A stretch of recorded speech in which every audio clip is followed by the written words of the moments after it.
Com a implementação do Imposto sobre Valor Agregado pela Reforma Tributária sobre o Consumo, o sistema brasileiro passará a tributar uma base muito mais ampla de operações, alcançando atividades que antes ficavam fora do alcance dos tributos sobre consumo. Atualmente, cada tributo tem hipóteses de incidência restritas. Por exemplo, o ICMS incide somente sobre a circulação de mercadorias, transporte interestadual e intermunicipal e comunicação. Já o ISS incide sobre exclusivamente os serviços listados na Lei Complementar número 116 de 2003. Tudo que fica fora desses conceitos não pode ser tributado pelo ICMS ou pelo ISS. Com a substituição do ICMS e do ISS pelo IBS e do PIS e da COFINS pela CBS, a lógica muda. O novo modelo deixa de trabalhar com um conceito fechado e passa a tributar todas as operações onerosas com bens ou com serviços. Quem explica é o vice-presidente jurídico da Confederação das Associações Comerciais e Empresariais do Brasil, a CACB, Anderson Trautmann Cardoso. No novo regime, eu tributo tudo, todas as locações, atividades de saneamento, arrendamento, tudo passa a ser base tributável sobre consumo. Você poderia me dizer o seguinte: eu tenho um imóvel, eu loco e eu pago tributo. Sim, o Anderson está se referindo à tributação sobre consumo. ISS, ICMS, esse você não tributava. A partir de agora, o IBS e a CBS passam a incidir sobre as operações. Outro ponto central da reforma é a mudança do crédito de cobrança, que deixa de ser no local de produção e passa a ser no local de consumo. Hoje, o ICMS é devido, em sua maior parte, ao estado de onde a mercadoria é produzida. Com o novo modelo, o imposto será recolhido no local onde está o consumidor final. Como cada estado e município poderá definir sua própria alíquota de IBS, Trautmann alerta para possíveis impactos concorrenciais. Por exemplo, se for 3% em São Paulo e for 2% em Osasco, estou incentivando que as pessoas residam em Osasco.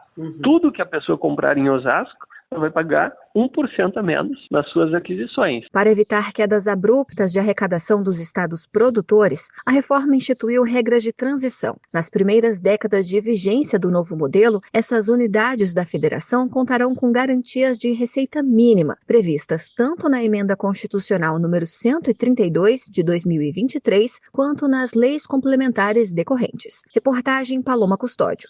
Estados e municípios brasileiros produtores de minérios partilharam mais de 564 milhões de reais nesta semana. O valor corresponde à compensação financeira pela exploração mineral, a CEFEM, arrecadada em dezembro de 2025 e distribuída em janeiro. A verba é transferida pela Agência Nacional de Mineração, ANM. Conforme o órgão, do total repassado, quase 113 milhões de reais foram destinados aos estados e ao Distrito Federal.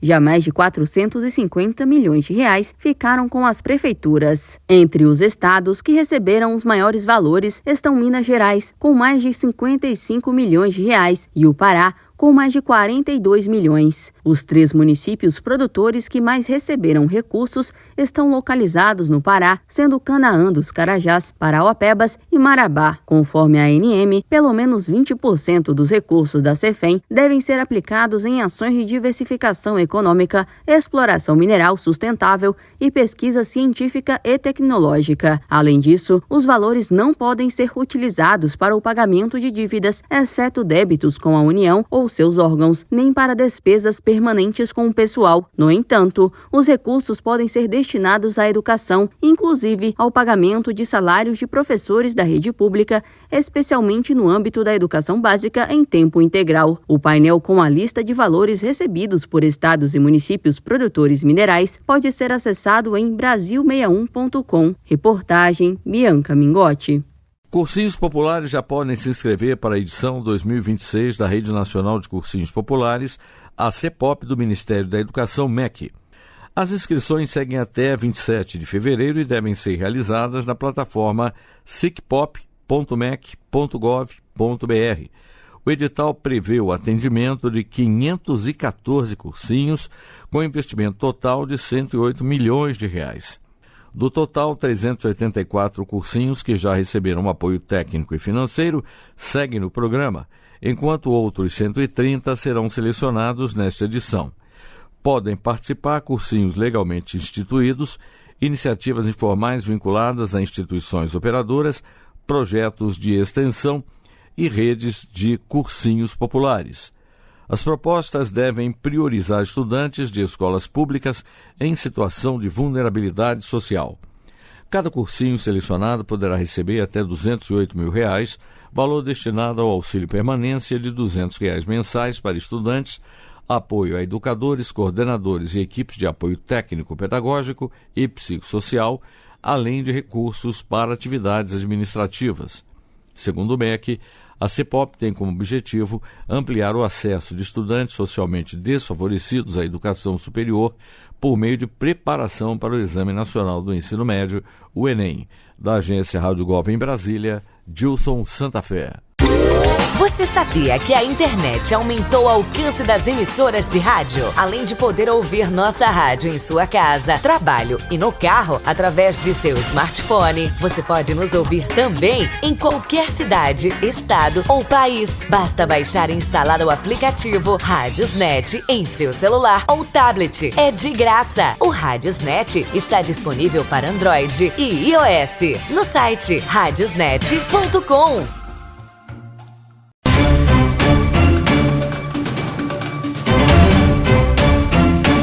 Apesar de não fixar alíquotas específicas para cada tributo, a reforma tributária estabelece um teto de 26,5% para a soma das alíquotas do Imposto sobre Bens e Serviços, o IBS, e da Contribuição Social sobre Bens e Serviços, a CBS. De acordo com a norma, caso esse percentual seja ultrapassado, a União deverá encaminhar ao Congresso Nacional um projeto de lei com medidas para reconduzir a carga ao limite estabelecido. O objetivo é evitar que o Brasil passe a ter o imposto sobre valor agregado com a maior alíquota do mundo. O teto foi definido com base na arrecadação efetiva e em metas de neutralidade fiscal. Segundo o vice-presidente jurídico da Confederação das Associações Comerciais e Empresariais do Brasil, a CACB, Anderson Trautmann Cardoso, o princípio da neutralidade deve ser observado de forma global e não individualmente por setor. Não é que as empresas não terão aumento de carga, porque muitas terão um aumento extremamente significativo. O setor de serviços é um exemplo. Mas o objetivo é que aquilo que é arrecadado hoje, esse patamar global, não será ultrapassado. Desde 1º de janeiro de 2026, foi estabelecida uma alíquota simbólica de 1% sobre as operações, sendo 0,9% para a CBS e 0,1% para o IBS. O objetivo é medir o potencial de arrecadação do novo sistema e, a partir desses dados, definir as alíquotas definitivas. Todos esses dados são consolidados pelo Tribunal de Contas da União e ele vai olhar lá a carga global de PIS e COFINS e vai dizer União, para você ter a mesma arrecadação, a alíquota necessária é 10. E manda esta chamada alíquota de referência para o Senado. E o Senado edita uma resolução dizendo, União Federal, a sua alíquota de referência é 10%. E lá em 2032 eu faço a mesma coisa com o IBS. Como os entes federativos têm liberdade para fixar suas próprias alíquotas, existe a possibilidade de a carga total superar o teto de 26,5%. Por isso, a Lei Complementar número 214 de 2025 prevê avaliações periódicas do novo sistema a cada 5 anos. Caso o teto seja ultrapassado, as alíquotas de referência poderão ser reduzidas, mesmo que as alíquotas fixadas por cada ente federativo permaneçam inalteradas. A legislação permite a ampliação de benefícios fiscais, como a inclusão de novos produtos na cesta básica. Reportagem Paloma Custódio. A Previdência Social concedeu em 2025 mais de 4 milhões e 100 mil benefícios por incapacidade temporária no Brasil. O número representa um crescimento de 15,2% na comparação com 2024, segundo dados do Ministério da Previdência Social. Do total de benefícios concedidos, 94,5% foram previdenciários, quando o afastamento não tem relação com o trabalho. Os benefícios acidentários ligados ao ambiente de trabalho corresponderam a 5,5%. Na comparação com o ano anterior, os auxílios acidentários cresceram 26,1%, enquanto os previdenciários tiveram aumento de 14,6%. De acordo com a pasta, o aumento está associado a fatores como crescimento do número de segurados, aprimoramento dos processos de concessão e ações para redução de filas. As principais causas de afastamento do trabalho em 2025 foram dores nas costas e problemas de coluna, seguidas por fraturas nas pernas e transtornos ansiosos. Também aparecem entre os motivos lesões no ombro, episódios depressivos, fraturas nos braços, mãos e pés, além de períodos de convalescência. Na análise por grupos de doenças da Classificação Internacional de Doenças, CID, as lesões e consequências de causas externas lideraram entre os benefícios acidentários, seguidas por doenças do sistema osteomuscular e transtornos mentais. Entre os benefícios previdenciários, as doenças osteomusculares ocuparam a primeira posição, seguidas pelas lesões e pelos transtornos mentais. Esses três grupos de doenças concentraram cerca de 62% de todas as concessões por incapacidade temporária no ano. Os dados se referem apenas aos benefícios do regime geral de previdência social concedidos para afastamentos superiores a 15 dias, e não incluem servidores de regimes próprios nem afastamentos de curta duração. Da agência Rádio Gov em Brasília, Gilson Santa Fé. O Instituto Nacional do Seguro Social, INSS, mantém mais de 24 milhões de aposentados em todo o país, o que representa cerca de 11% da população brasileira. Segundo dados do Instituto Brasileiro de Geografia e Estatística, o IBGE, o Brasil tem 213 milhões e 400 mil habitantes, dos quais mais de 34 milhões têm mais de 60 anos. Apenas no último ano, o número de aposentadorias cresceu em mais de 800 mil benefícios, o que reforça o papel do INSS como principal garantidor de renda para a população idosa. As aposentadorias representam mais da metade dos cerca de 40 milhões de benefícios previdenciários e assistenciais pagos mensalmente. O impacto na economia é direto. O INSS injeta 47 bilhões e 400 milhões de reais por mês no país, recursos que circulam no comércio e nos serviços, especialmente em pequenas e médias cidades, e garantem a subsistência de milhões de famílias.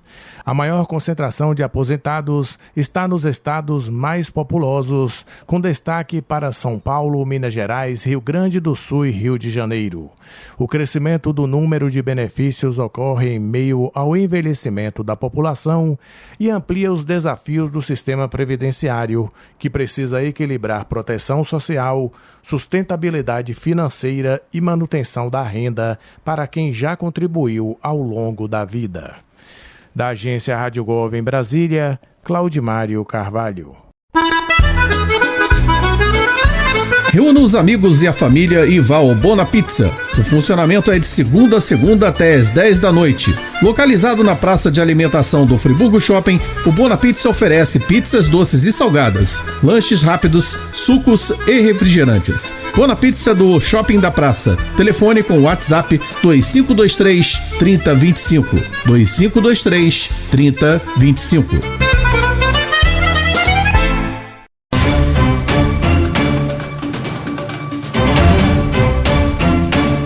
O Ministério de Minas e Energia determinou que as distribuidoras de energia elétrica deverão instalar medidores inteligentes para os consumidores dentro de um período de 24 meses. O prazo passará a ser contado a partir de março deste ano. A determinação consta em portaria publicada pela pasta no último dia 28 de janeiro. Inicialmente, a instalação deverá contemplar 2% dos consumidores atendidos nas áreas de concessão das empresas.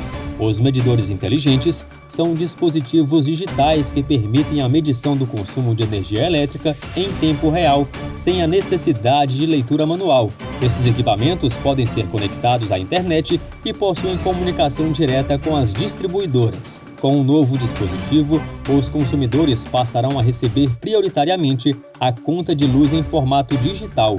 Contudo, os usuários continuam com a opção de receber a fatura física. Conforme os termos da portaria, as concessionárias poderão, em casos excepcionais, implementar soluções alternativas caso não consigam cumprir a meta estabelecida. Nessas situações, as empresas deverão assegurar benefícios superiores aos consumidores, além de direcionar os investimentos à digitalização da rede ou dos serviços de distribuição. O Ministério também definiu alguns requisitos técnicos mínimos para os novos dispositivos, que deverão contemplar, entre outros pontos, leitura e possibilidade de corte e religamento de forma remota dos dados de consumo. A seleção das unidades consumidoras que receberão os medidores deverá considerar critérios de eficiência como a infraestrutura existente, a redução de perdas não técnicas e a diminuição de custos operacionais. As distribuidoras também deverão apresentar à Agência Nacional de Energia Elétrica, a ANEEL, até o dia 29 de fevereiro de 2028, uma análise de custo-benefício referente à implementação dos sistemas de medição inteligente em suas áreas de concessão, observando as diretrizes estabelecidas na portaria. Reportagem Marquesan Araújo. O Ministério da Cultura lançou no domingo 2 novos instrumentos para fortalecer o audiovisual brasileiro. O estudo Panorama do Ecossistema Audiovisual, Arranjos Regionais 2025 e o curso Audiovisual no Brasil, Governança e Ecossistema. As iniciativas foram apresentadas no 3º dia da 29ª Mostra de Cinema de Tiradentes, durante a programação do 4º Fórum de Tiradentes, por meio da Secretaria do Audiovisual. As ações integram a estratégia do governo federal para ampliar a produção de dados, investir em formação e consolidar políticas públicas para o setor. Pela manhã, o debate sobre políticas de fomento tratou da articulação entre o Programa Nacional Aldir Blanc, os arranjos regionais e o Fundo Setorial do Audiovisual. O investimento previsto soma 542 milhões de reais do governo federal, com contrapartida de cerca de 120 milhões de reais de estados e municípios. O modelo de cofinanciamento amplia o alcance da política e fortalece o audiovisual em todas as regiões do país. Durante a mesa, o estudo Panorama do Ecossistema Audiovisual Arranjos Regionais 2025 apresentou um diagnóstico nacional do setor com dados territoriais e informações inéditas e reforçou a descentralização do financiamento, da formação e do fomento. À tarde, o Ministério da Cultura lançou o curso Audiovisual no Brasil, Governança e Ecossistema, em parceria com a Escola Fundação Itaú. A formação é gratuita, aberta ao público e voltada a gestores, produtores culturais, estudantes e interessados no setor. Para mais informações, acesse fundaçãoitaú.org.br/escola. Da Agência Rádio Gov em Brasília, Claudimário Carvalho. A satisfação do consumidor vai pesar mais na conta de luz. A Agência Nacional de Energia Elétrica, a ANEEL, aprovou por unanimidade esta semana uma regra que aumenta o peso da opinião do usuário no cálculo das tarifas de energia. A nova norma, que entra em vigor em janeiro de 2027, altera o chamado fator X, indicador que define como a produtividade das empresas impacta a tarifa. Com a mudança, o cálculo da tarifa passará a considerar, além da pesquisa de satisfação da agência, o desempenho das empresas no portal consumidor.gov.br e o histórico de queixas na ouvidoria da própria ANEEL. Na prática, as distribuidoras que forem mal avaliadas pelo público poderão ter sua remuneração reduzida, enquanto aquelas que prestarem um bom serviço receberão incentivos financeiros.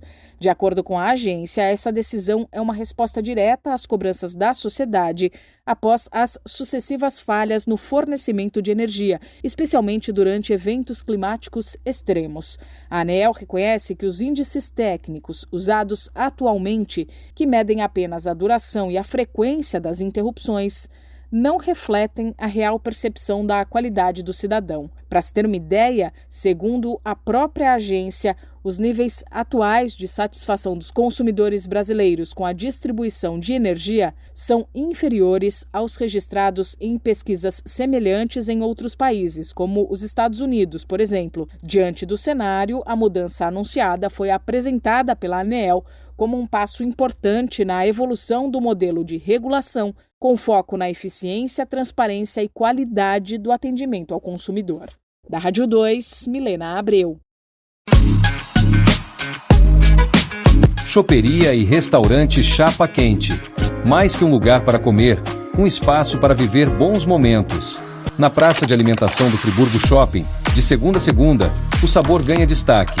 Petiscos preparados com carinho, pratos à la carte feitos na hora, comida quilo com qualidade e o chopp sempre gelado. Entrega em domicílio e atendimento para empresas. WhatsApp 229 9820 5534. Chapa Quente. Tradição, sabor e convivência à mesa.